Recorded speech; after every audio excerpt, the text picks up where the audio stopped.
measures that you're going to be deciding on in November would allow undocumented immigrants to get a driver's card here in Oregon. Now, that's a hot button issue, and lawmakers approved that bill last year, but it was put on hold after a group did gather enough signatures to get the issue on the ballot. We sent Jennifer Hoff to get facts about Measure 88. Jennifer? Jeff and Ann, you can vote yes or no on these cards in the November 4th general election. Those opponents that you mentioned argue that it encourages people to enter the U.S. illegally, while proponents at a rally tonight told me it will make roads safer for you.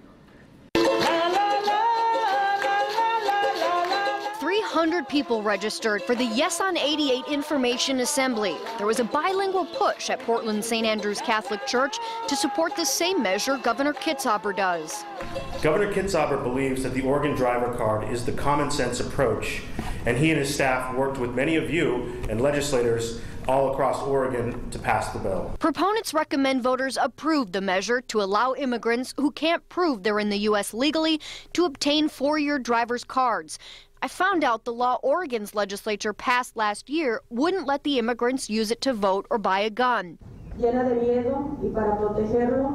undocumented immigrants spoke privately about how it can affect getting to work and school. Listen to supporters explain the steps they would need to take to get a card. They have to pass the written driver's test. They have to pass the behind the wheels test. They have to provide proof of residence in Oregon for at least 1 year, and they have to prove identity and date of birth. They say public safety would increase, and so would insurance coverage, given 80,000 people could apply for the card. You'd think all states, State Farm and Progressive and everybody would be supporting them, would be contributing to their campaign, would making ads for it. There's not a single solitary insurance company that's backing this. Opponents held their own rally last weekend, and on Thursday, the campaign manager told me over the phone Oregon should take care of its own people, particularly the 140,000 who are unemployed. We should not be going out of our way to try to make life easier and better and more attractive for people that aren't even supposed to be here in the first place.